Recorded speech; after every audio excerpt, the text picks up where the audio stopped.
the Appalachian Trail or any other big thing that you want to do in life, there's 1,000 reasons as to why not. I was too young, I would have to save a ton of money, where would I find the time, etc. But there was one big reason as to why, and it's because I wanted to. And with anything in life like that, you should always focus on that reason, because you'll always have those excuses as to why not, but always work on the reason as to why.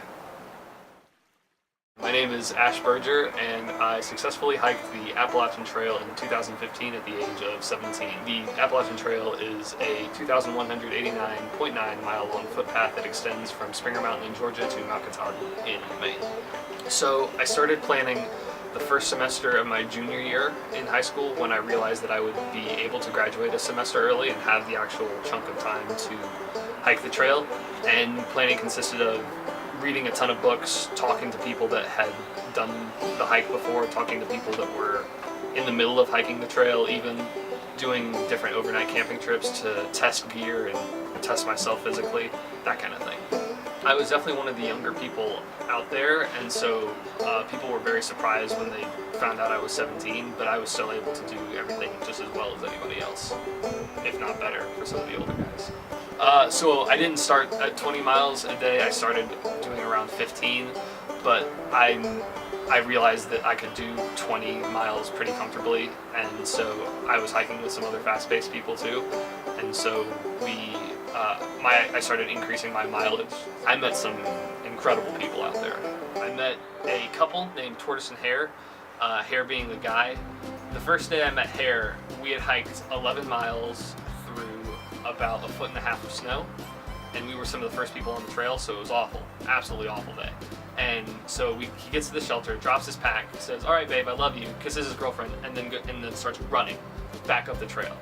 And I talked to his girlfriend while he was on his run, and he had run every single day for the past 4 years and was not about to let something as silly as a through hike, you know, something that small get in the way of that thing. So I hiked with him for a long time, and every single day consistently he would run at least a mile. It didn't matter if we hiked 0 miles that day or 30 miles that day. He always ran at least a mile afterwards. I met someone named Ace who was finishing his double triple crown, which means he had hiked the big 3 trails in the US, the Appalachian Trail, the Pacific Crest Trail, and the Continental Divide.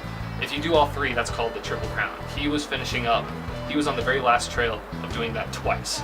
So he had done thousands of miles of hiking. I want to do the Triple Crown, I want to do the Continental Divide Trail and the Pacific Crest Trail. Like, the whole thing was super fun. Man, the hardest part's the end.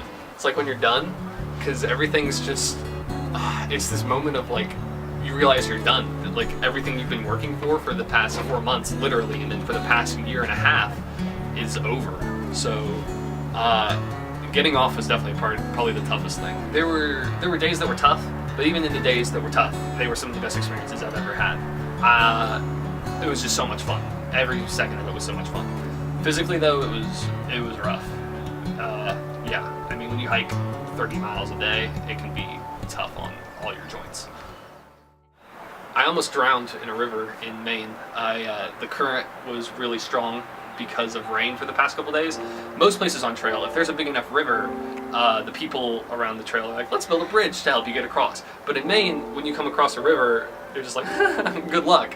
And so you have to ford it. And normally that's not that tough. It's either ankle to knee deep with a slightly strong or a pretty weak current, and it's not bad. That day, the water was up to my waist and just rushing. So within like 5 steps, I was completely swept underwater and lost a ton of things that weren't secured to my pack. I got lucky that I was dumped out on the other side, but I was completely helpless. It was ridiculous. I could have easily drowned. I got very lucky.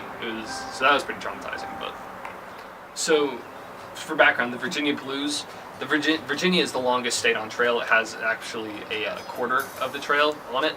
So when people are hiking through it, that's when a lot of people start to get bored, when the honeymoon phase of the excitement of the trail is over, and so you get kind of bored with it. And so it's called the Virginia Blues, and that's where a lot of people drop off. I didn't experience this at all. Virginia was one of my favorite states on trail. I absolutely loved every minute I spent in Virginia, because the weather had finally turned for me and got nice compared to the sleet and the rain and the snow that I had all through the rest of the South. I was with some of my favorite people that I met hiking on trail, and we were together through most of it. And Virginia is an absolutely beautiful section. You've got the Grayson Highlands, with the only place on trail where you can see little horses, which is a lot of fun. There's the McAfee's Knob, which is a really pretty lookout. Dragon's Tooth, which is this huge stone thing. I could go on, but Virginia was awesome, so I didn't have the Virginia blues. I would not hike it again.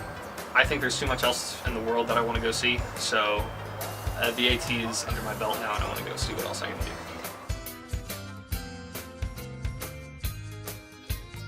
Stay with it and know that the best is probably yet to come, and you've got a lot to look forward to.